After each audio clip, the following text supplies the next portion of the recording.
Ever wonder how a smart-driven woman shuts out negativity and pushes forward to make her voice heard? Welcome to Smart Driven Women. I'm Rona Job. Here, impactful leaders and entrepreneurs come to share how they navigate their complex careers and personal lives. Our guest today is Kriselda Valderrama. She is the Deputy Majority Leader of the Maryland House of Delegates. And in the Maryland House of Delegates, she represents District 26, which covers Fort Washington, Oxon Hill, National Harbor, many of my favorite places in Maryland.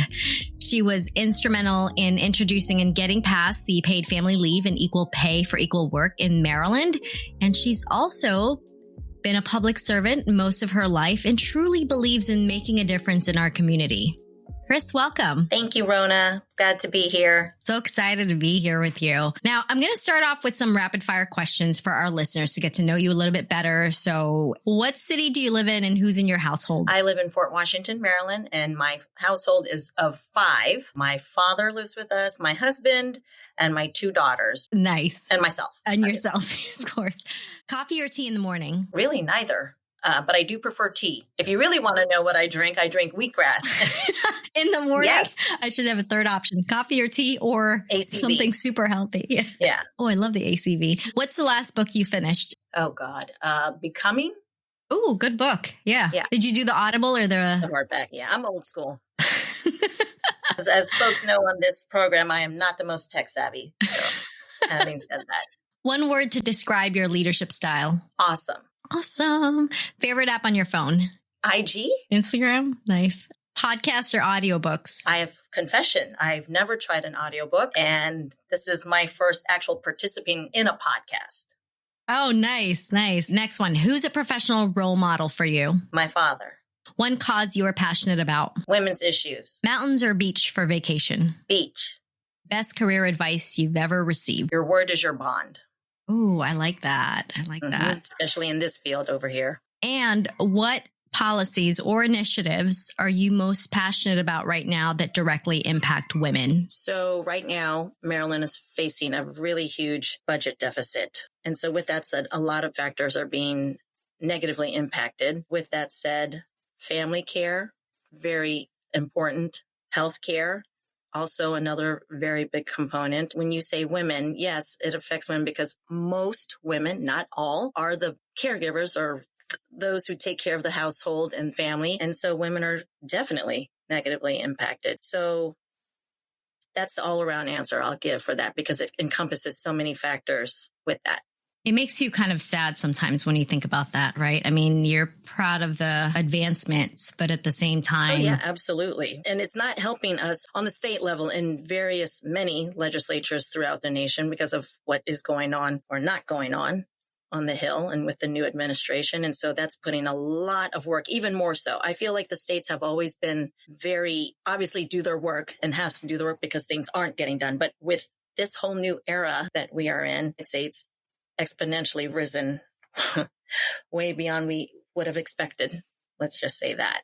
I guess I can only speak for in Maryland, but when I mentioned the earlier issues about family care, daycare, health care, caregiving. So I think you asked me one of the rapid fire questions, who's in my household? So I am a caregiver. While I am here a lot, it takes a tribe, right? And so my family pitches in, but I am a caregiver. Those issues when it comes to assisted living, those types of things, again, another issue that is being negatively impacted with our budget deficit here in Maryland. That's a huge factor for me and one I do take quite personally because I am in that situation. Yeah. Wow. Wow. We just kind of jumped right in the heavy stuff, huh? I know. Sometimes when there's a pause like that, it's just because you're reflecting. So it's right. It's kind of crazy. So right. No, I love it. I love it. I'm going to roll it back a little bit. And I do want to, because I always try to start off with hearing about your professional career journey, your professional journey in general. You've been in public service for such a long time. Did you always consider yourself driven? If not, when did it start? Okay, so I've always thought I was driven. As people like to call me, I'm very spicy and I like to get what I want when I want it. And so I'd say I was driven in that way. Never in a million years would I have thought I would be doing what I'm doing right now. But yes, I have always been driven whatever it is that I do. And when you say I'm a public servant, not just as an elected, but I used to work as a healthcare worker. I believe that's a public servant position as well. In a former life, if you can believe it, I was a respiratory therapist. I have no regrets pursuing that. At some point, I just didn't see myself doing it. I needed more. And so I've always been involved in politics, but you may not know, or maybe you do know, I have no idea. But my father is my predecessor, who has served also in the Maryland House of Delegates for the same legislative district. And so my sister and I were ingrained in politics at a very young age. We were what you might say his weapons, like campaigning as young kids, on his various campaigns. And so definitely ingrained in our brains. And whether I wasn't elected or not, I can honestly say it's one of my passions, but I was always behind the scenes. So that's why I say I can't believe I'm the one here. And I can tell you that before I got married and started raising a family, I never thought I would be doing it. And I think I only thought about it, like seriously doing it, because I was getting married, starting my own family kind of thing. And it gives you a whole different perspective as to what you thought you might be doing or what you might want in life. And so that has definitely made a positive impact, I think, on me. Was that after you got married or after you had the girls? I decided when my kids were very young. I got elected in 2006, and I cannot believe it. They were 2 and 4. So you do the math. Yeah. But now I'm just old. So well, you were not. When I say it out loud, I can't believe it. I can't believe You're it. spicy and well seasoned. No, I don't. Yes. And as if you ask my colleagues here, and for those of you who don't know me out there listening on this podcast, I am tiny. I'm only 5'1", but I can make things happen. I love it. And I definitely don't hold back. So that is for sure. Yeah. It's hard being that short, though. I mean, I'm barely 5'2", and it's hard being that short. Let me put it that way. Well, as one Pinay to another, we're pretty lucky because the average would probably be 4'11". So I'm going to claim those 2 extra inches.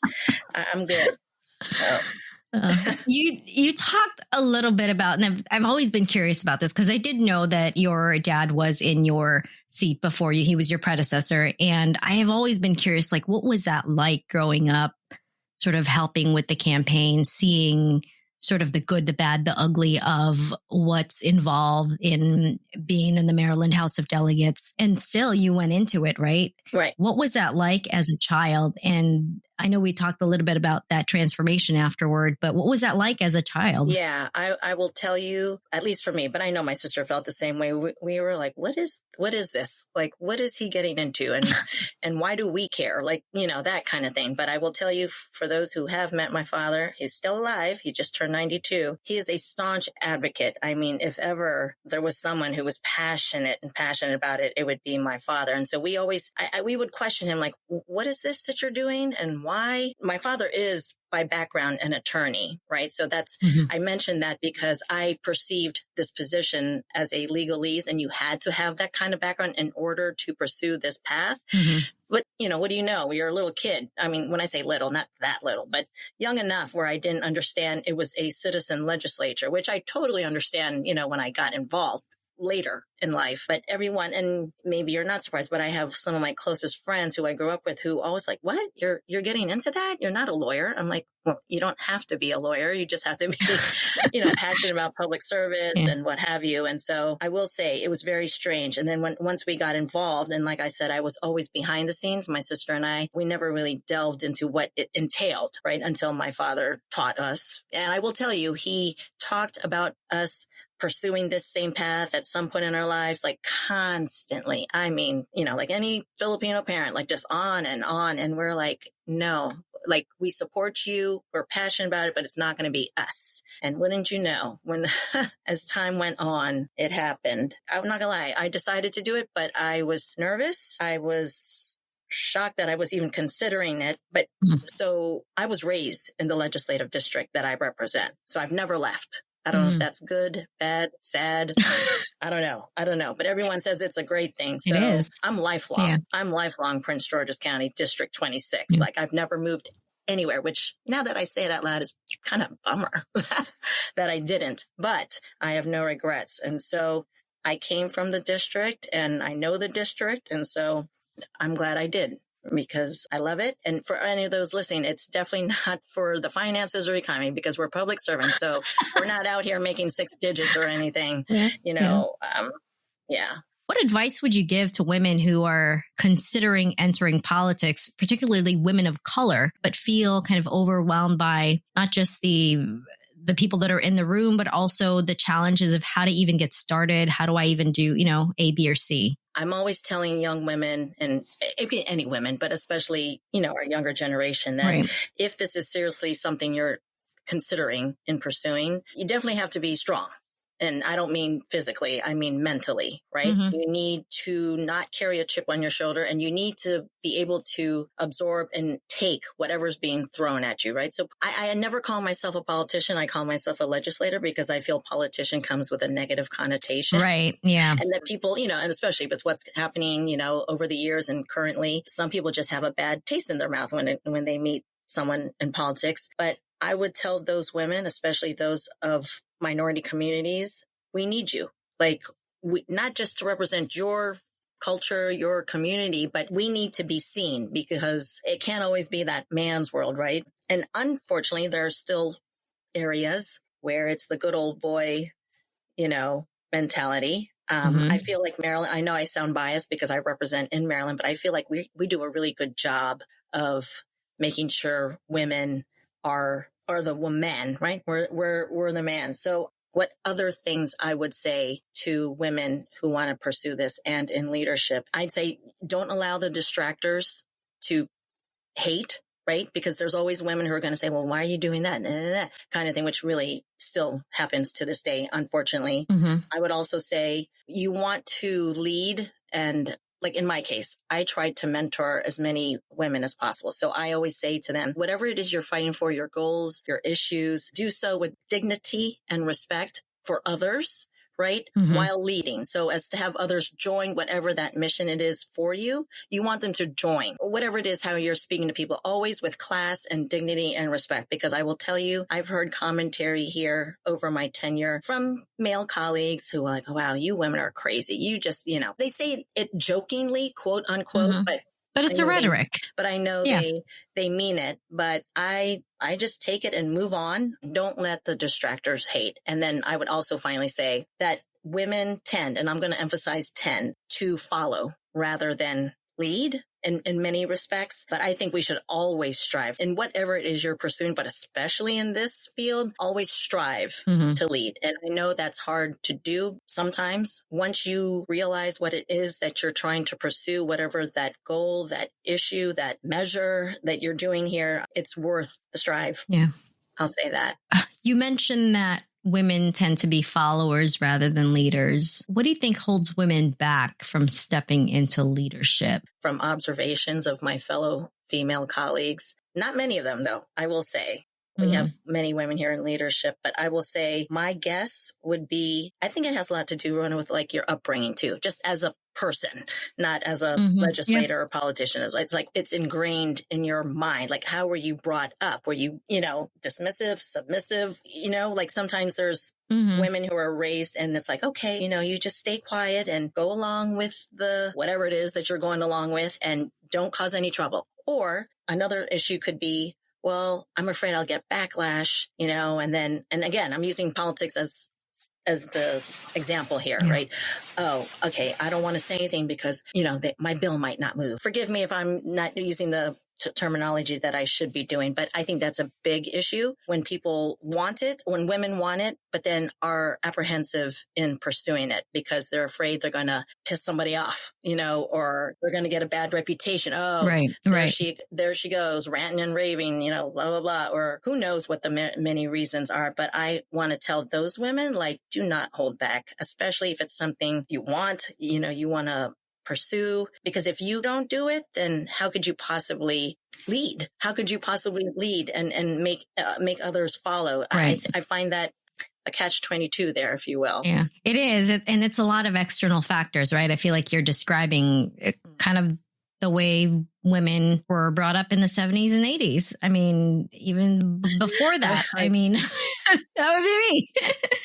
And it is only recently that raising girls and women has been more about raising them to be leaders, positivity. I mean, a lot of the organizations even that are out there to make sure girls' confidence don't drop, which statistically they drop right after 8 or right around 8 years old, right? Like people are catching that now. That wasn't available back then. Back then it was, oh, be a good girl, just listen to everybody. Oh, you're causing too much commotion. What do you think? And I know I've kind of prefaced this already with us having now more systems of support in place for women, but how do we change that attitude or change that pattern of women stepping back from leadership and just being followers? Let's see. So I guess I would try to answer that and say that, as I've told some of my colleagues, I'll say, so Rona, it may be hard to believe, but you're not alone. You've got people to support you. I tell people to always surround themselves around positivity,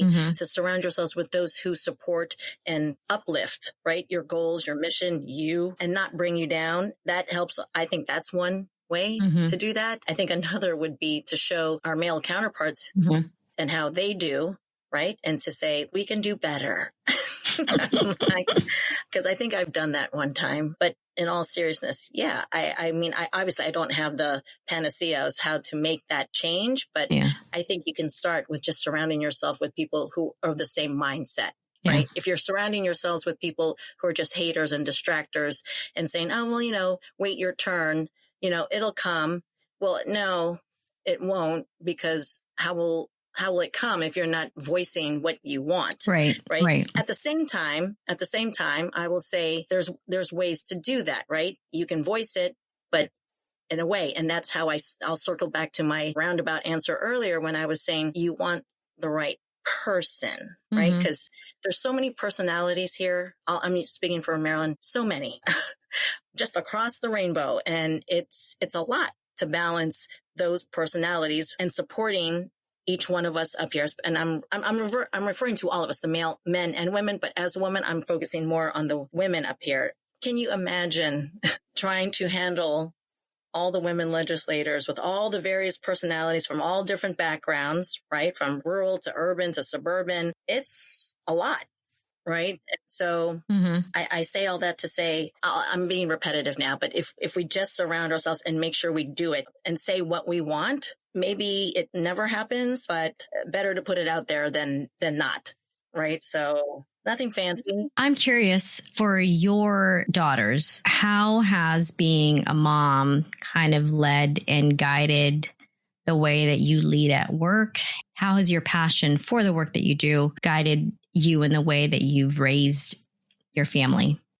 I will say my girls are grown now, right? So, but when they were little, they was like, what are you doing, Mommy? What is that? And then just like me, they didn't understand what I was doing. And then I would show them Congress. And say, this is what I do. But on the state level, not, of course, they didn't get that either. But having said all that, being a mother, a wife, I will say has played a huge role in the way that I legislate and how I mother, how I'm a wife, in my daily lives.